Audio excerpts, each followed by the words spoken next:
Okay, hello everyone. So today I am going to go through my quarterfinal match from a standard challenge last weekend. It was me on Gruul against Spock Vida Loca on Golgari midrange. And this match was super fun. It was like genuinely one of my favorite matches I've played in a very long time. And so I just thought it would be worth it to go over it and kind of talk through my decisions. I think I played extremely well, but I also think it's pretty possible I made some mistakes that might be interesting to talk about. And yeah, you guys will just see these are some great, interesting, exciting, surprising games. So, first off, I want to apologize a little bit because MTGO's replay system is not great. This is why I kind of prefer Arena and 17 lands logs, but there will be some times where like it skips over something that happened or whatever. What I tried to do, because there isn't a good way on MTGO to like back up, is I just took a screen recording of it playing all the way through the game log, I guess. And so I can like go back and forth on this screen recording, and hopefully that should be smooth enough to give people a sense of what's going on. It should be totally readable. It just there might be some parts that are a little bit messy. So apologies for that in advance. So yeah, we lose the die roll, but our opening hand for game one is pretty good, and our opponent mulligans to 5 cards. So we're off to a pretty good start, I would say. Hopefully this is readable. This is a Torch the Tower, a Copperline Gorge, a Restless Ridgeline, a Mountain. So this is a 4 land, 3 spell hand, but one of the spells is a Seek the Beast, so not super concerned about, I guess, the spell axis. So looking good. We certainly keep this. And we are on the draw, so our opponent goes first, doesn't do anything. We draw a pretty nice 2-drop. We get to go Hired Claw. And they lead on a Mosswood Dread Knight Adventure. So they're trying to recover basically from their mulligan, I would say. I think that play makes it a little bit more likely that they are stuck on 2 lands and maybe trying to hit their 3rd land drop, maybe with a Glissa or something. So yeah, just kind of noting what that might mean. But it's a reasonable play to make if you're on a mull to 5 regardless. We draw a Screaming Nemesis for our turn, and now this should be untapped. This is one of the replay things that's a little bit annoying, but we have the option of going Ridgeline, leave up Torch, attack. We could Torch the Dread Knight, or we could just play a land and play one of our 2-drops, either the Challenger or the Seek the Beast. I mean, technically we're allowed to cast Druid as well, I guess. Not doing that. Yeah, I think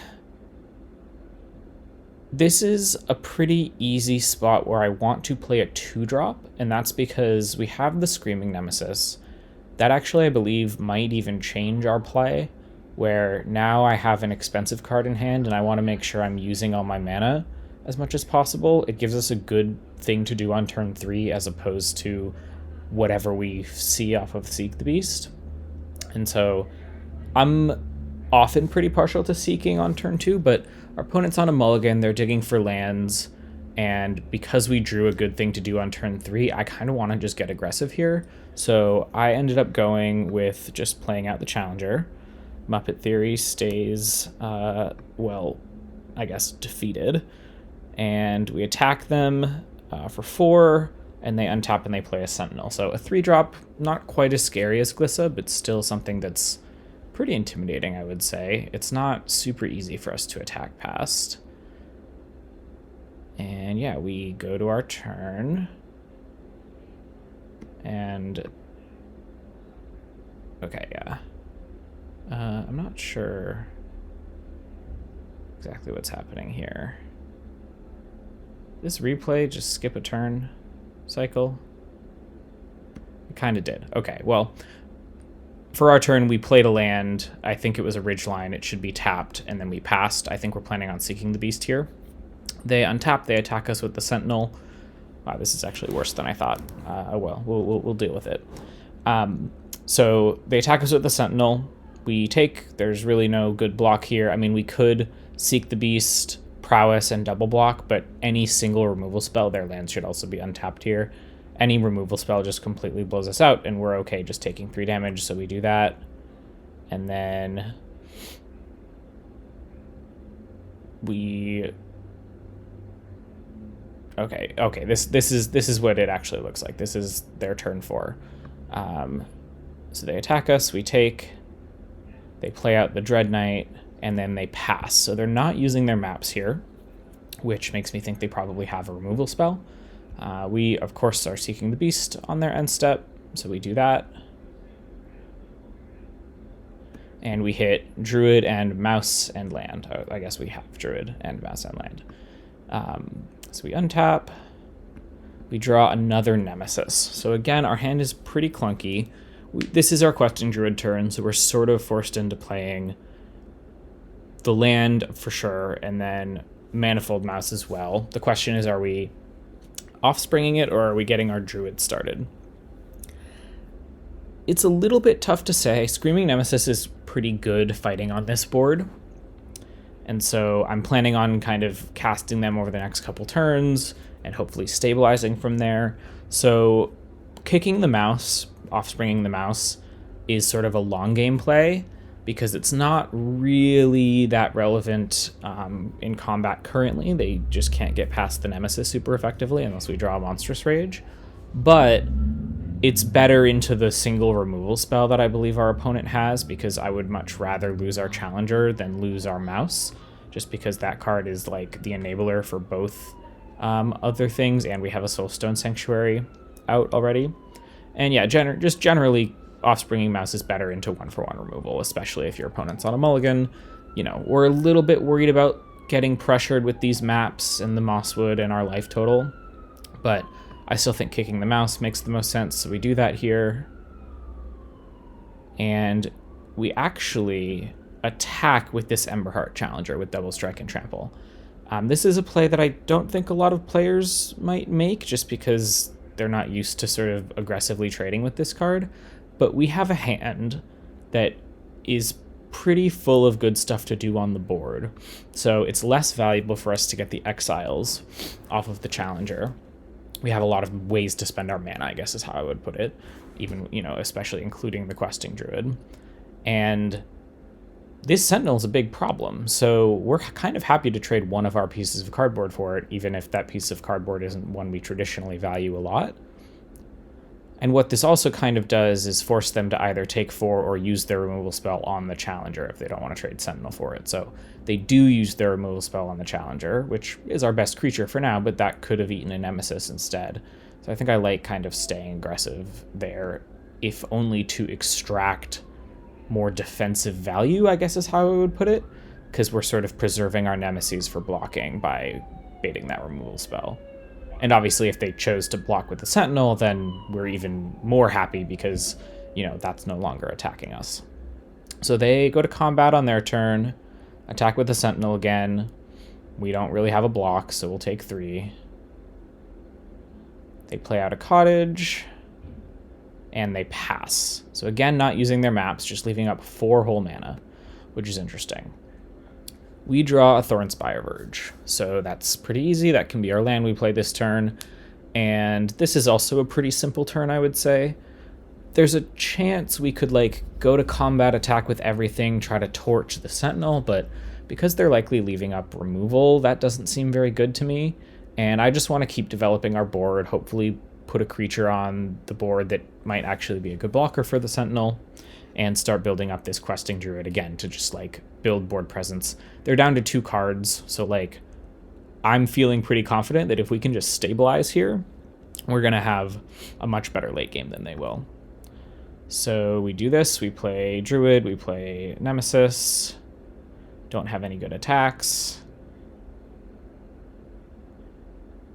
And they actually cast the End on their, I guess, our end step. The end step. And we draw an Innkeeper's Talent off of that Nemesis. So they used 1 card to deal with both of our Nemesis, which is actually quite annoying. That was a very high impact play on their part, because now we don't really have a direct way to deal with this Sentinel super easily. The Druid is kind of the closest way, but we're going from 14 to 11. If they start using their maps, we're getting even lower on life total, so we're in a bit of trouble here, and I believe this is the turn that they do start using their maps, yeah, on the Dread Knight. So they first hit a swamp, not that bad. Then they hit a Shieldred, which is a bigger problem. So yeah, they reveal Swamp Shieldred, and then they attack us with both creatures. The replay doesn't show this super effectively, but they attack us with both. They've got 2 cards in hand. I go for the triple block here, and this is a little bit risky, but they're attacking us with a 5/4 and a 3/4. We are at 14. It's showing us getting damaged, but I believe that's going from 14 to 9. And so I don't want to fall to 6 here, 3 plus 5. We could chump block, or we could go for this triple block. The triple block, luckily, it would basically be the same thing as a chump block, even if our opponent has a removal spell, because all of our creatures have 2 toughness. So it is actually a little bit safe in a sense, and getting this Sentinel off the board would be huge. So I'm triple blocking the Sentinel, take 5, go to 9. Sentinel's finally off the board, which is really, really valuable for us. I believe this questing druid also should be dead, yeah. And then they recast another Sentinel, so Sentinel off the board, kinda, but not really. And we are under a good amount of pressure here. This 5/4, we didn't really get a chance to use Torch on the Dread Knight before they could map it, and it's really annoying. Plus, they put a Shieldred on top, which again, like, we're in a good amount of trouble here, I would say. So, for our turn, we, I think, don't draw anything relevant. I think we just drew a land, and we play out the talent. And so this is a very interesting combat step. We know our opponent has Shieldred, and we know they have a 5/4 that's going to attack us from 9 down to 4 unless we're just putting toughness in front of it. They're at 14. They have another Sentinel, and we don't have great attacks, but we have this Torch to hopefully enable our attacks at least a little bit. We also can bluff a Monstrous Rage. So this is a spot where Shieldred is going to be really hard for us to deal with, especially game 1. We just don't have ways to remove it cleanly, and so we only have a couple turns, I would say, to end this game. We're at 9, they're at 14, they've got a Shieldred. We're going to be losing life on our draw step. We're going to be being attacked by this Sentinel, and they're going to be playing this Shieldred out, assuming they don't animate the Cottage and attack us, which I guess is possible. If they have a land, maybe that gains them life, and they're playing really sort of conservatively. But our opponent put Shieldred on top. I'm expecting their plan is to cast Shieldred. So how do we handle this? This sequence of combats, I was very proud of myself for sort of mathing out and figuring out. So we need to leave a creature back to block, because if we don't, they attack us for 8, put us to 1, cast Shieldred, and we die on our draw step. So we're leaving 1 creature back. That's kind of guaranteed. Okay. Can we afford to attack with 2 creatures? That kind of dies to a removal spell as their last card in hand, but I don't think we could afford to play around that. So I end up attacking with 2 creatures. I believe what this is representing is I played the talent, leveled it up, and then attacked with Hired Claw and the 1/1 mouse with a counter on it to represent Claw being 2 damage, Mouse being 2 damage, and then the Torch finishing off the Sentinel, just because we pumped the Claw after attacking. This, I don't want them to block, is basically why I'm doing this. I'm representing Monstrous Rage, of course. Torch is kind of like a backup option. And then if they take, they're taking 4, 5, 6, 7, going to 7. And what that sets up is we have this Restless Ridgeline sitting around. So if they're attacking us next turn, we can chump their biggest creature with our mouse, which we're sort of forced into. They play Shieldred, and then we get to Torch Sentinel kind of regardless, whether it happens here or later. If it happens later, we're going to have to bargain the talent away, which kind of sucks, but we'll certainly take it if we have to get a blocker out of the way. And then if they only have 1 blocker left over, we've got this Hired Claw that's a 2/3. We've got this mouse, that is going to be a double striker, and we have the ridgeline. If you do the math, they're at 7. We can present a creature that represents 3 damage, a creature that represents 4 damage, or I guess even more, because it's just 8 with +2/+0 and double strike as well as a counter right now. And then this ridgeline is 3. So that's 3, 3, and then they chump, or I guess trade with the double striking mouse. So that's 6. They'd go to 1. But the Hired Claw trigger will kill them. So that's actually 7. The Hired Claw actually represents 4 damage, not 3. So we are actually putting them dead if they cast Shieldred and their last card is a blank, which it really doesn't look like from this position. They're at 14, we're at 9. We're taking 5 and chumping something next turn. But we are still actually winning this race. So yeah, we attack with both creatures. We pump our Hired Claw. They don't block either of them, which is what we wanted, because they feel like they're the aggressor, and they're fine going from 14 to 7 here. And basically exactly what I just described plays out. You'll kind of see it if you couldn't picture it when I was describing it. So they go to 7, untap. They start with a map on the Dread Knight. That makes a lot of sense, because if they hit, then it grows to 6. They can grow it to 7 and then attack us with trample. And we actually just die if they hit a non-creature on top. So we got a little bit lucky here that they didn't hit a non-creature as their first hit. Luckily they didn't, though. And again, just to illustrate it, right, we die because they can attack us for 7 trample and the 3/4. We have to take 7, then they cast Shieldred and we lose on our draw step.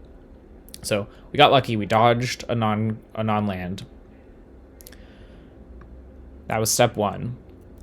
Step 2 is their last card basically not being a spell. But it's also true that now that they've mapped, they can't both cast Shieldred and cast a spell. So that might not be as big of a deal. They attack us. We chump the Sentinel.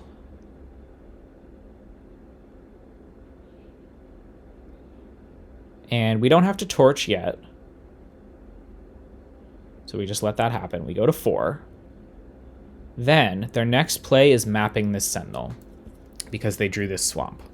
So in response, we have to kill it and we have to bargain our Innkeepers away. When we do that, we see Obliterating Bolt on top. Now, the question here is basically, is this card going to be good in a scenario where our opponent does not cast Shieldred here? Because if the opponent casts Shieldred, yeah, we're falling to 2, but we also deterministically win this game. So whether or not to top this Obliterating Bolt has to do more with what else we would try to play around. And I guess the stuff to play around is like, I mean, we know 3 of their cards. It's Swamp, Restless Cottage, and Shieldred. So the last card could be a removal spell, potentially. It could... What else could it be? I mean, there's honestly not much. So we're pretty confident, actually, at this point that we're going to win the game. But Obliterating Bolt, I would say, does not do very much in almost any scenario. I'd rather dig to like a Monstrous Rage or something just to kind of guarantee that we can deal lethal damage next turn. So we bottom the Bolt. Not a huge important decision.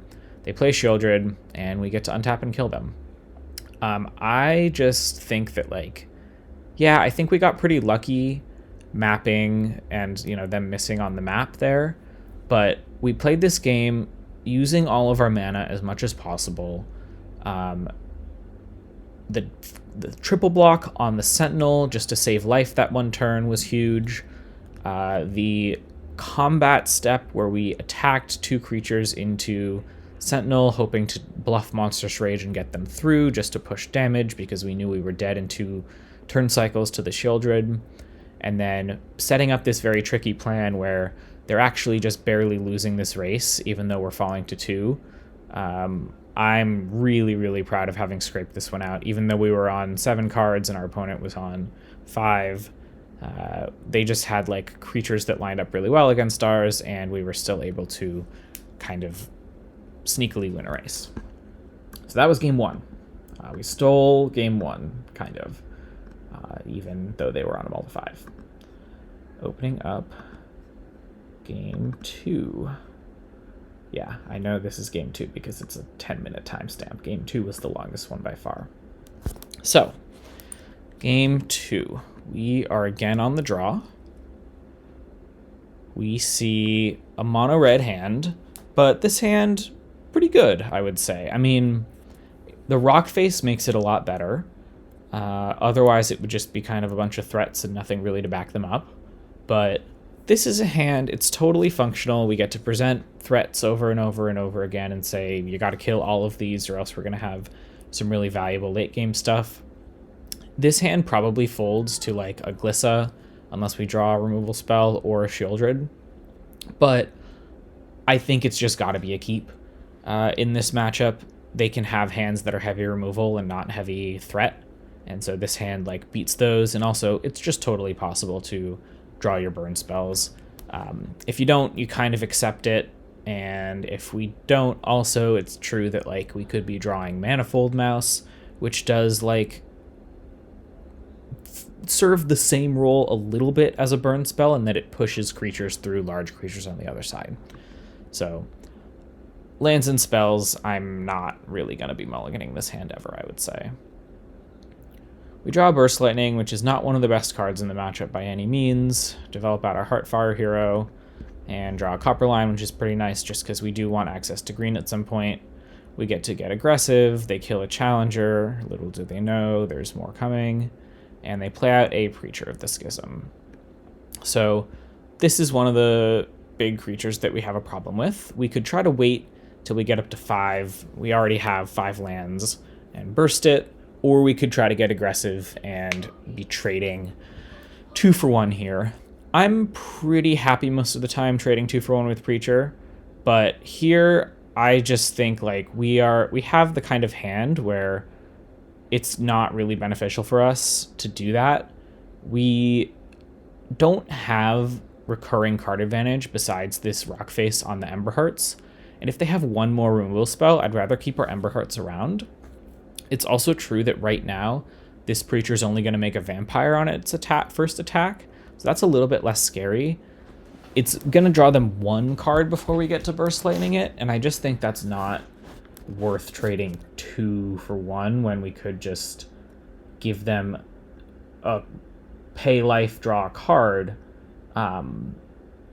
instead of our Emberheart Challenger. That's sort of the exchange that we're sort of offering.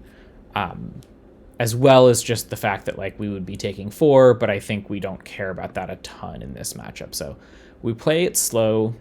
We don't offer a negative trade. They attack, they make a vampire, and they pass. So they seem to have a pretty removal-heavy hand. They only have 4 cards. And then this Preacher is kind of what they're leaning on to carry them through with card advantage. What we get to do, we draw this Paw Patch Recruit, which is pretty nice. We get to pressure their life total so that they keep making vampires. This wasn't an option before that turn just because I would have assumed that they were going to play something that protected their life total. But now it's actually pretty possible. So I forget what I did on this turn.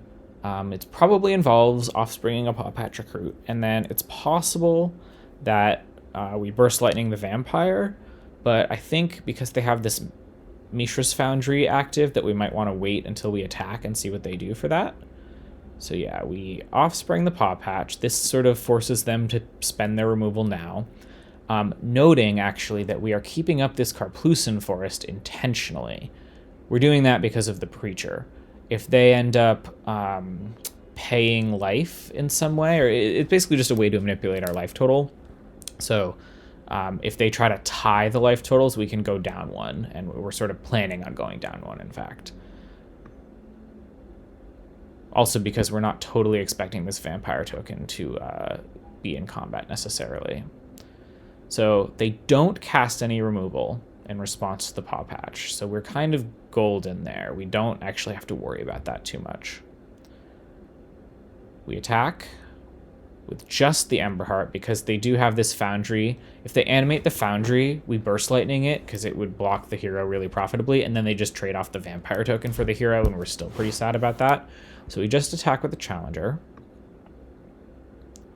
They animate the Foundry, and we see an opportunity to Stone Rain them, and so we do that. Also gives our guy prowess. They anoint, so they did have removal, but now we get really good value out of that removal. So this might have been a mistake by them, honestly. I feel like they should have just done this before the paw patches came down, because now I get like tons of counter value. We put all the counters sorry, on the Heartfire hero. That's because we're planning on trading with the Preacher if they let us do that. If they don't, we're okay, because we're sort of keeping it at bay and we're sort of pseudo trading for it anyway. And then even if they do, we just get to sit back, have our paw patch recruit out, and even if they remove the hero, we still basically like get value with our paw patch, and then the paw patch is still sticking around, so the value we're getting out of that is sort of, I would say, counteracting any of the value that we get, or the value that they're getting, sorry, from the Preacher. So, you know, a little bit of a risky line, I would say, but it's better than any of the alternatives. We're sort of, this Preacher's getting a ton of value, but we're trying to mitigate that as much as possible. They attack, they draw a card with it, and they do give us the opportunity to trade, so we certainly will take that. Deal them 4 is kind of nice as well. They go to 14, and they pass again. They don't play a land this time. So, we've got this Emberheart Challenger.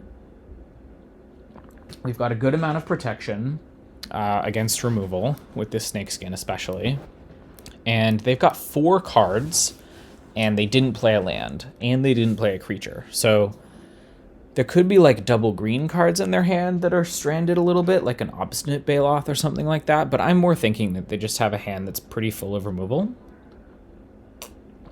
And so I guess the best way to play into that is really just to play into it. I mean, we have Snakeskin, we have paw patches, like, yeah. It's possible we don't want to attack with either paw patch and just attack with Challenger here, so that as soon as they cast removal, we grow the paw patches out of range. But it's also true that they have a Foundry, so we can't attack with the 1/1 really anyway. We don't hit anything relevant off of the Challenger with the Rock Face, and I believe we just attack with the Challenger. Oh, actually, we don't attack with anything. I guess that's better. We're kind of playing this slow. Our Challenger is going to be a draw source with this Rockface Village. And yeah, like, we have a Snakeskin for their first removal spell. If they have a second one, then that's fine, and we have to kind of start reevaluating. But yeah, if they have 2 removal spells, we get to grow our creatures pretty big, and then, you know, question mark, question mark, question mark, we'll sort of figure it out after that. We don't really have much control, I would say, over the game if that happens. They don't cast anything at all, which I'm a little bit confused by, honestly, but sure, we'll take it. Then they go for the Throat. So we get some counters, we get to Snakeskin to punish. Doesn't really matter what we exile. They play a land and they pass. So again, they're sort of just setting up like fine blocks that actually have held off our attacks for a good amount now with their man lands, but they're not really developing the board at all. We draw a Questing Druid. This is interesting. We could cast it right away. We've got 5 lands. We can cast almost anything we hit off of it. But it would only be super valuable if the stuff we hit enabled really good attacks. And we already sort of have pretty good attacks, so I don't think there's a ton of reason to play it this turn. We can sort of afford to chill a little bit. What we can do is try to draw even more cards than normal. So we can Rockface this Emberheart, see if we hit something. If we hit it, cast it. If not, just leave up the Seek the Beast and really be conservative with our cards. So we do that. We hit a Heartfire hero, which is pretty nice because that actually lets us do both. And we attack with everything. They animate the Foundry, which means it's kind of nice because, like, I don't really care what they block here. They're probably just going to trade with the Challenger. We're still hitting them for 5. We have a follow-up, and then we still have a Seek the Beast to get us cards. We've sort of solved the card problem with Challenger. We do have the option to Seek the Beast now and save our challenger, but I think the 2 cards are more valuable than the challenger on the board. It's really just challenger on or off the board because it's going to be killing both blockers anyway. And at this point, I just want to keep basically using our mana. We're kind of choking them on mana by trading with their manland in combat, so they're only at 4. And I think the way we lose this game is if they untap and cast a Shieldred or something big that we can't handle. And so I just want to dig as deep as possible to my post-board Scorching Shots. So that's kind of the plan. And for that, I just want to preserve the Seek the Beast as much as possible. Play out the Heartfire, pass, leave up Seek. They cast a Baloth. So that was sort of sitting in their hand. And that actually does make our attacks pretty awkward. So this game is stalling, I would say, a little bit, which means we're a little bit bummed that we traded off the challenger, but it's okay. We've got this Seek the Beast, right? Surely we'll find some good action with that. So, okay.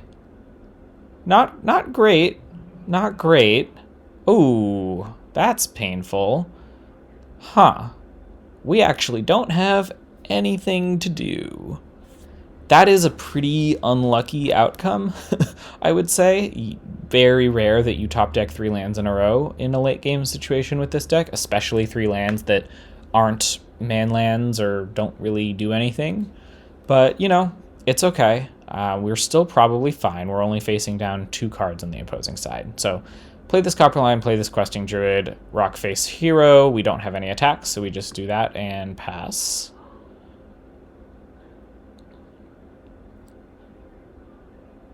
And they pass right back.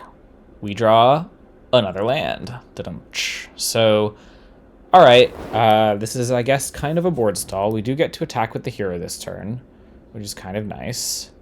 They, unfortunately, have a cut down for it, which does make some amount of sense. So we get some Paw Patch triggers.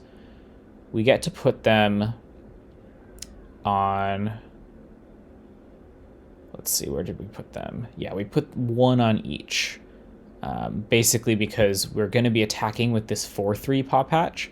Making it a 5/4 would just trample over for 1 more damage, whereas putting this up to 3/3 is kind of nice, because that's going to be sticking around. So yeah, we grow each of our Paw Patches by 1. They've gotten a ton of value just by sticking around this game. We attack with the 4/3, and they end up taking the trade. So we've drawn 4 lands in a row. But we're still in an okay spot where we're kind of out grinding the green-black mid-range deck a little bit. Unfortunately, they have a Gixis command, which is pretty good at grinding. So they have a sack our Paw Patch, and then they're going to get back Baloth and Preacher, most likely, which is tough. They can't cast either of them this turn, and we draw an Obliterating Bolt, which can deal with the Preacher. So again, like, we're pretty behind at this point, I would say. But we have a lot of live top decks, and we can deal with their Preacher now with this Obliterating Bolt. So that 1 removal spell that we drew almost stabilizes us because it takes them away from their card draw. Although I guess it wouldn't be card draw, it would just be vampires at this point. But recurring advantage through board presence, however you want to put it. So we attack them for 1, we pass, they play out their creatures, we go to our turn, we draw a Manifold Mouse. That's sweet. So we get to, since we have so many lands, play Karplusan, bolt the Preacher, kick the mouse, Rockface Village the 1/1 mouse, and attack with a 2/1 Double Striker to kind of force a block from this Baloth. And we are back at positive card equity against the Golgari midrange deck on turn 11 in our aggro deck, quote-unquote aggro deck. Again, I think people know at this point, I don't really think this is an aggro deck. This is a midrange deck, but yeah. Unfortunately, the card they top decked was Harvester of Misery, which is pretty brutal here. It gets our mouse, but we draw another one. Again, still in this. Our top decks are sort of just as live as their haymaking top decks. So, cast it. Now we have a 4/4 Questing Druid, so we have 2 attacks. They trade, and we deal them 4, put them to 11. And now we've got some mice against their Restless Cottages, basically, and their top deck. What did they top deck? Nothing yet. Just attack us with Cottage. I think this play is pretty bad. If I were them, I mean, I don't know their hand, but I would much rather be trading our cottages off and just hoping to... I do think, like, I'm saying our top decks are just as good as theirs. I think if you have to have any hope in the green-black deck, you have to believe your top decks are a little bit better and try to prolong the game. The fact that they're not doing that and they're kind of trying to race us with making this food and hitting us for 4 is a sign that, yeah, they're not quite confident in that, which is rough for them. They attack us, and they pass. We draw a Heartfire, which is pretty nice. So we get to cast that, haste it, and get in. They gain 3 life. We hit them for a bunch. Put them to 5. Looking good, right? All right, what do they draw? Nothing. Okay. So now they're leaving back the cottages. Smart. What they should have done before. So we are just going to be attacking with this 4-power double striking Heartfire. Oh, oop, they have a cut down. Okay, well, I guess we don't have attacks this turn. Into these manlands.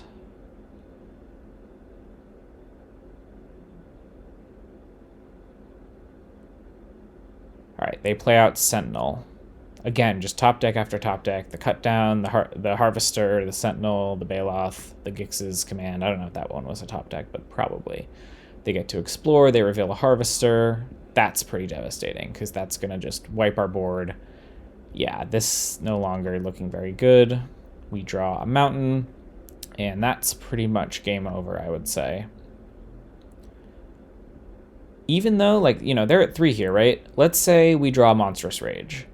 They animate their cottage, block both of our creatures. They each have double strike. We win because we get to Monstrous Rage whichever one the cottage is blocking and trample over for 4. So even then, right, even when like they reveal a Harvester of Misery off of their Sentinel plus Explore and are leaving up 2 big blockers against our 2 small attackers, we have a top deck in our deck that just wins us the game. As well as Burst Lightning, that also wins us the game. I think we only have 1 left because we used 1 early. We could draw Seek the Beast, which gives us 2 hits to our Monstrous Rage. We could draw Emberheart Challenger, which gives us 1 hit towards it. Like, we, again, just have so many live draws, even at this stage, after our opponent has gone top deck, top deck, top deck, top deck, in the mid-range war. This deck is really good, guys. This is also after we drew 4 lands in a row in the mid-game at a point where we were pretty sizably ahead if any of those had been a spell. But unfortunately, we do lose this really, really long race. Get hit by the Sentinel, and we do draw the Rage, but 1 turn too late, and we have got nothing to do with it, and we die. Long, super grindy game, but I think does show that, like, okay, these aggro decks, again, can just grind with the best of them and have top decks that are relevant throughout even a really, really long game. Also just noting, we are at 6 minutes and 39 seconds to our opponent's 8 minutes, so time is going to be a big factor in Game 3, and I will show you guys what that looks like. It's a pretty exciting finish. All right. Oh no, this is Game 1, sorry. Going to Game 3. So, we have to play a little bit faster this game. Gotta go fast because we are low on time. So the decisions we make might be a little bit sloppier. We're gonna have to be okay with that. Magic is hard, and under time pressure it's even harder. But luckily we've got a really, really great opening hand. So I'm super happy with this. Looks like a hand that can kill them quick. And we are finally on the play, which is really nice too. They go to 6, we keep 7. Good for us again. And we play out a Hired Claw. They don't do anything, and we draw our second land. Or sorry, we play our second land, we draw a Challenger, and this turn I think it's a pretty obvious Seek the Beast. In Game 1, we had a 3rd land, and we had a good 3-drop that we wanted to play on turn 3. But here we have 2 drops that are really nice to sort of play around cut down with our Rage, and we just really want to keep hitting land drops, just so that we don't fall too far behind. So this is a pretty easy Seek the Beast for me, exactly the spot where I want to cast it and just hit my land drops. So we pass, they pass, and we Seek. And we don't hit a land, but that's okay. We've still got our draw step. Oops, nope. Okay, we are missing our third land drop. Well, the question here is we're going to attack. I assume they're not going to remove it, but if they do, that sort of removes our decisions before attackers, obviously, to not take the ping. And then the question is, do we Monstrous Rage? That Monstrous Rage is going away. So really the only question is mana efficiency. Would we rather develop our Questing Druid here instead of playing the Rage? I think that there's pretty much no chance they use a removal spell in this Hired Claw unless we Rage. It's just not a relevant enough creature, especially if we're stuck on mana. And so I kind of want to force that exchange and hope that I can trap them in a game of like, we play a threat, they remove it, we play a threat, they remove it, so that we're not under any pressure and we can take our time and try to draw out of this mana screw. So I go for this Monstrous Rage. And they do remove our creature, so this is kind of what we wanted, actually. And we just have to pass. We are leaving up a Torch, which is kind of nice if they play out a Dread Knight. But they just pass back. We do not hit our land drop. And so the question here is just, do we play Challenger or Druid? I think it's a pretty easy Druid. It's just the threat that will grow once we play more things, so we just start with that. They remove it, which makes total sense. And they slam Shieldred, but luckily we have the Scorching Shot to deal with it. So we're missing our land drops, and I'm very concerned at this point, but at least we do have the answer to the Shieldred. That's what having a lot of spells in hand will do. We do hit a Questing Druid. So the question is,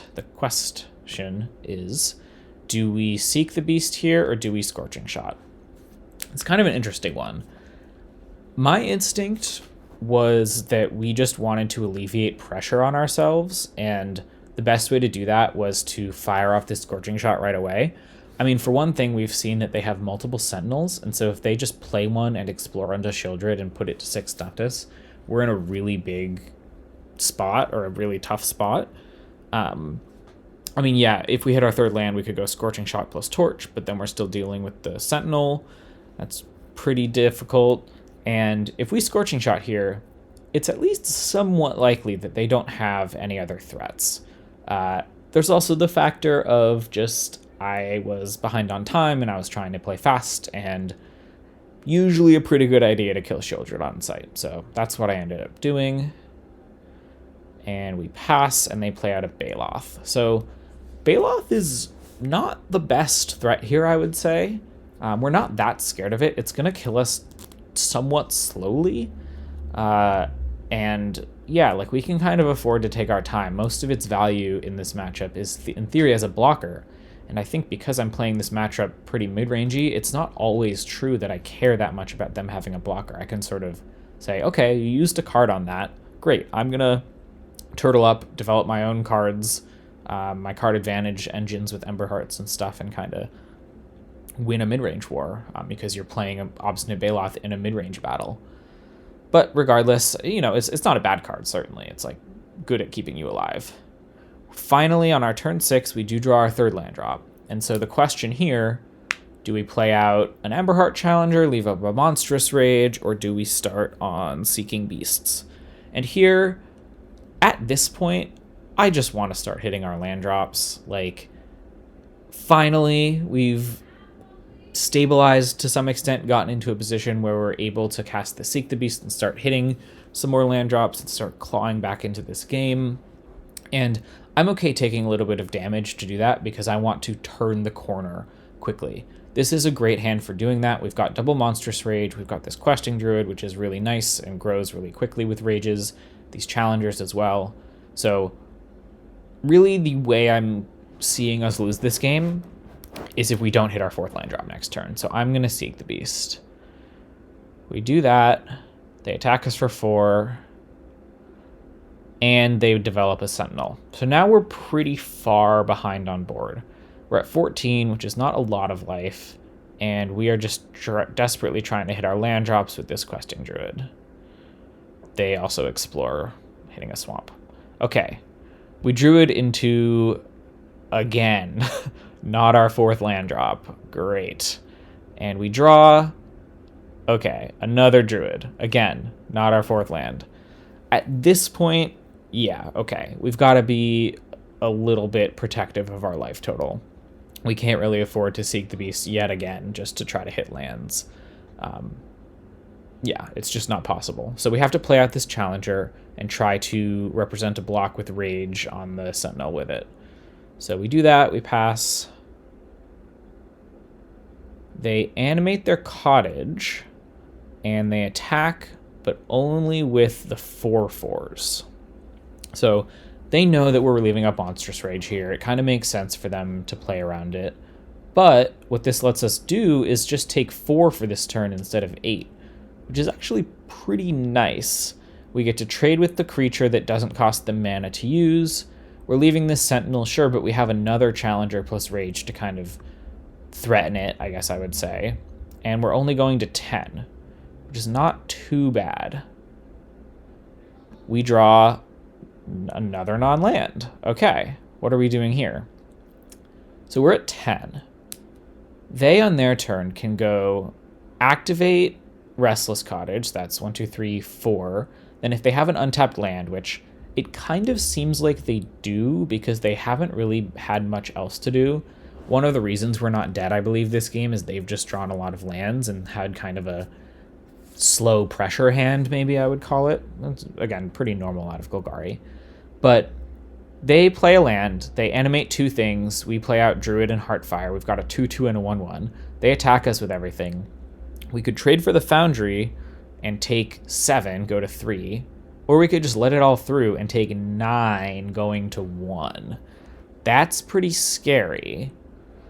What we could do is just play out the Druid and leave up a Torch for the Foundry, which is maybe a little bit safer, but if they don't activate the Foundry, the Torch is like kind of rotting in our hand. I mean, we could try to trade it for Druid, Druid and it for Sentinel, but even then, we're falling pretty far behind. That's terrible against a removal spell because we have to cast the Torch proactively, and so then they can just remove the Druid.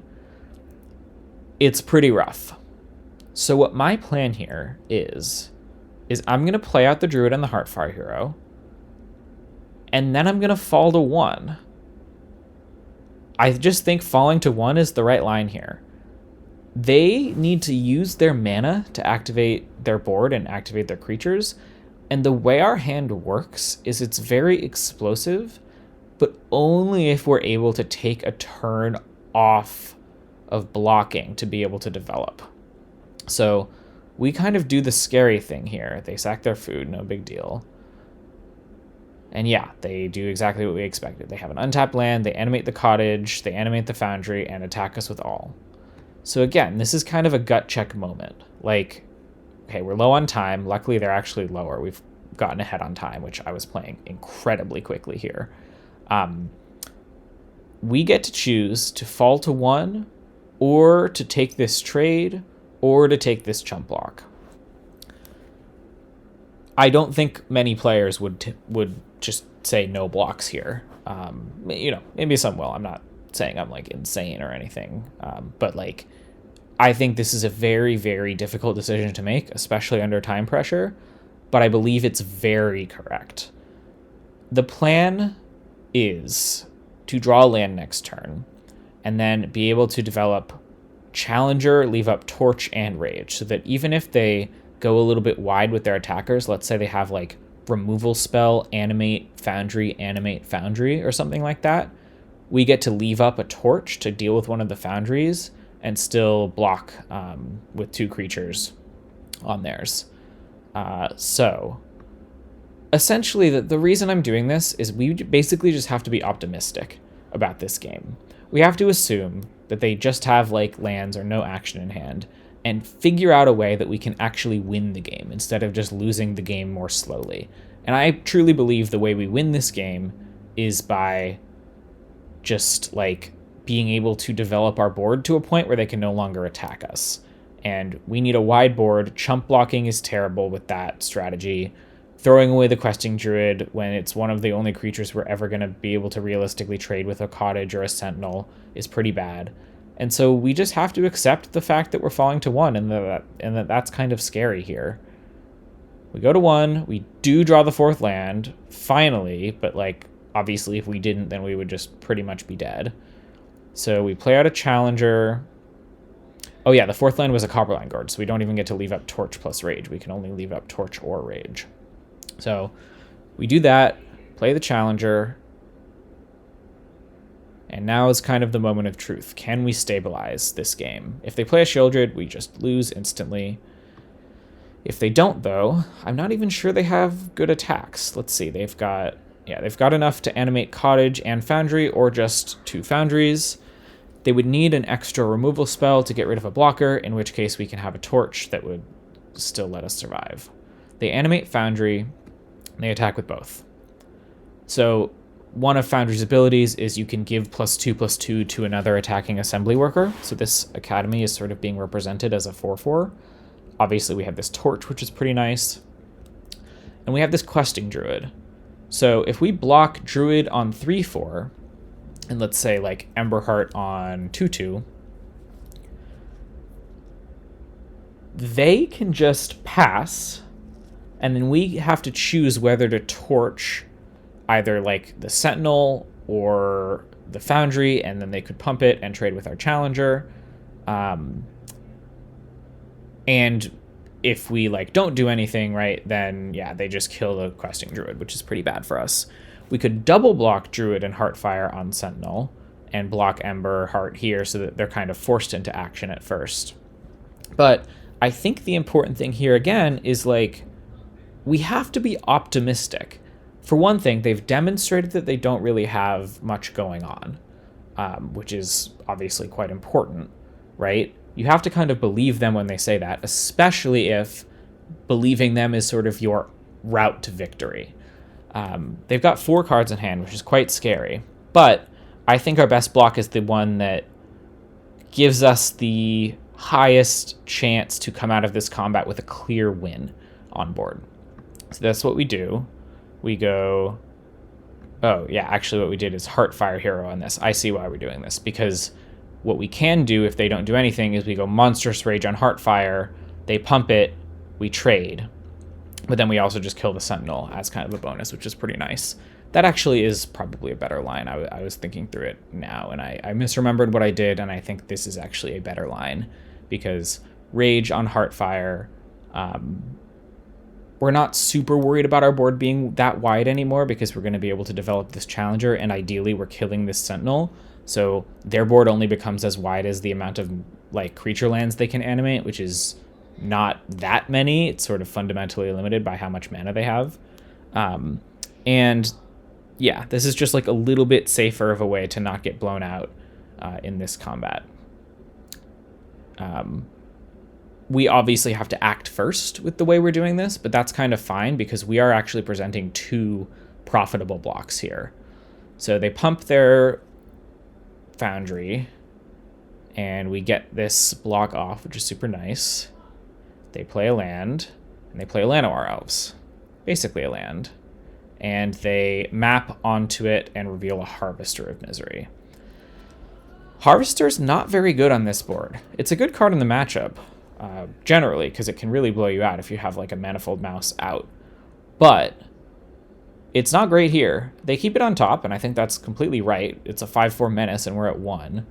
But we get to play out this Challenger, leave up Seek the Beast, and just kind of chill. If they play Harvester, that's most of their mana for the turn. We get to Seek the Beast, and we're just sort of actually in a pretty strong spot at this point, believe it or not. So they attack us with the Elves. This is just because they're planning on casting Harvester, and it's going to die. We block with Questing, and they cast Harvester. We cast Seek the Beast. They kill 0 of our creatures. We have this Scorching Shot to deal with it.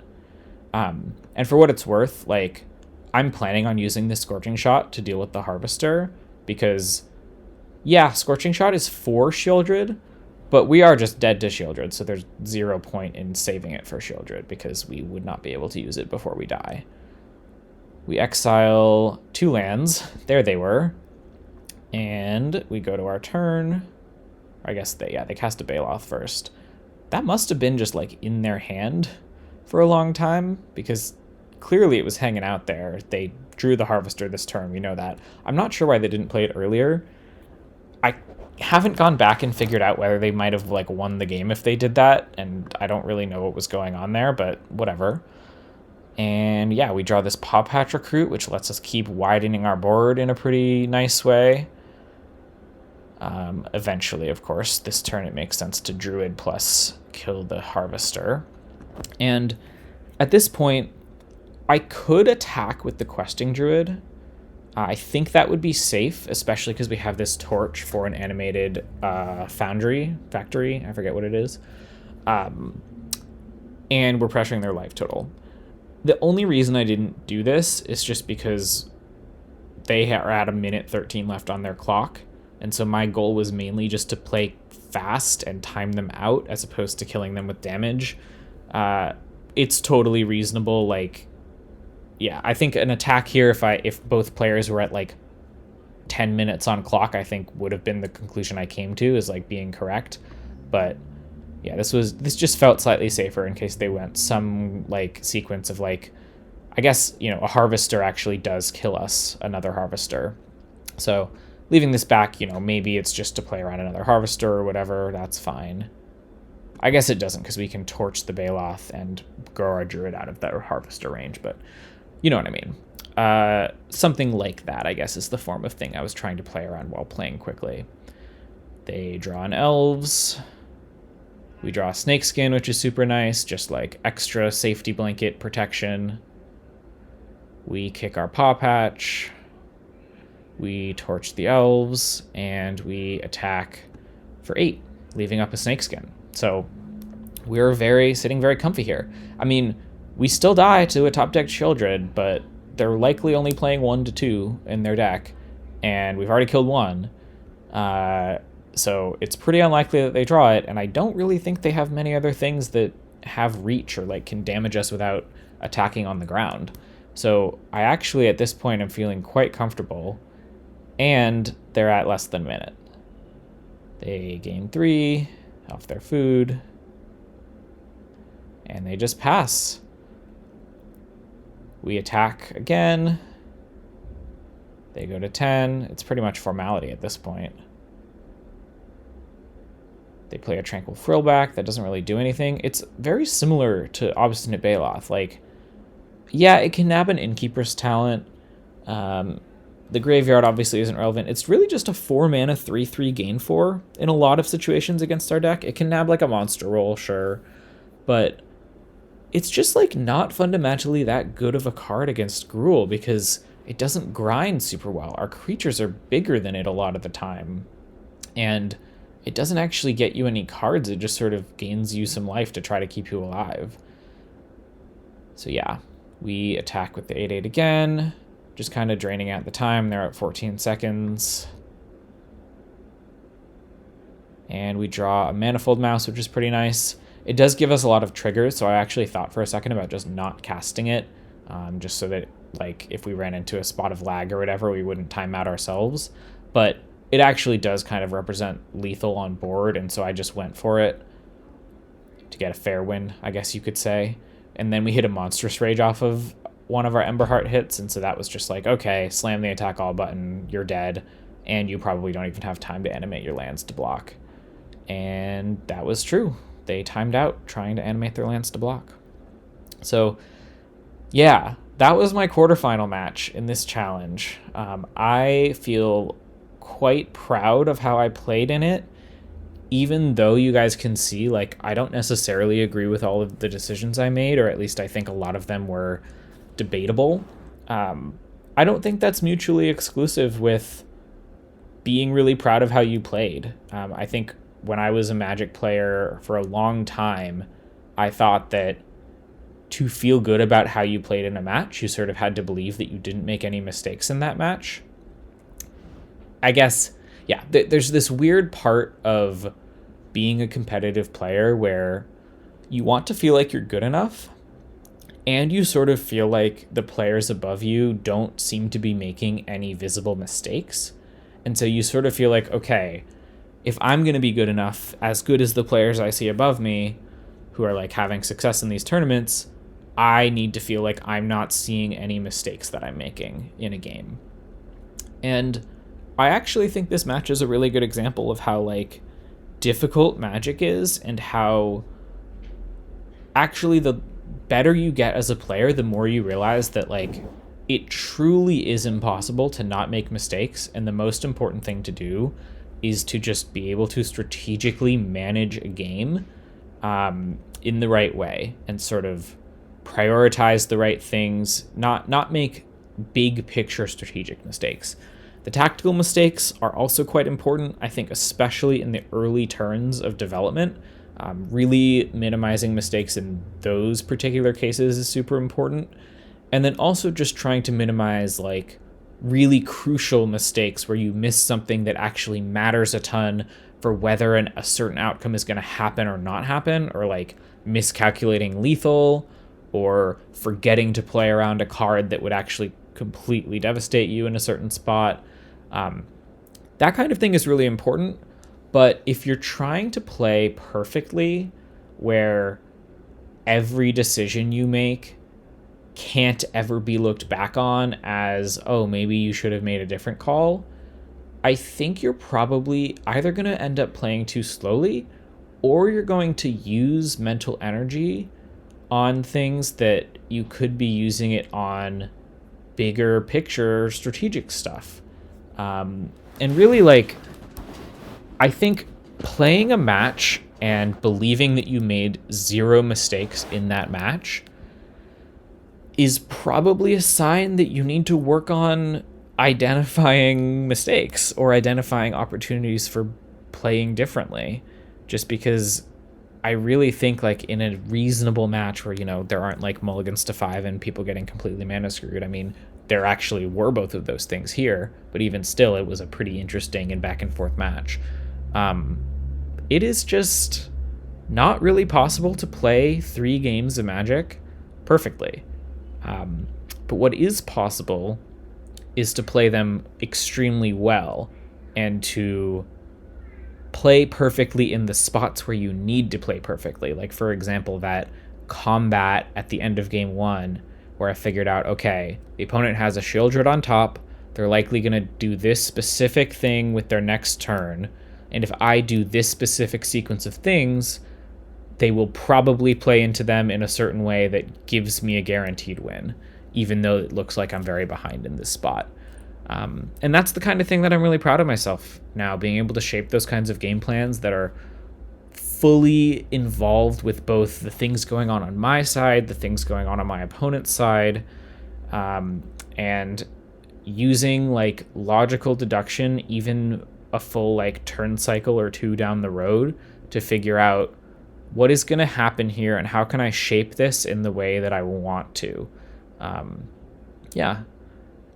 I wanted to share this match. I hope people got some entertainment out of it. I'm sorry that like the MTGO replays were kind of shitty at some points, but yeah, this was a really exciting one. Got to time out an opponent on MTGO. I always love doing that. It's one of my, I don't know, hobby horses, I guess, that I enjoy players who are able to play quite quickly. I think that's a really cool skill to have. So yeah, anyway, thanks for watching, y'all, and I will see you next week.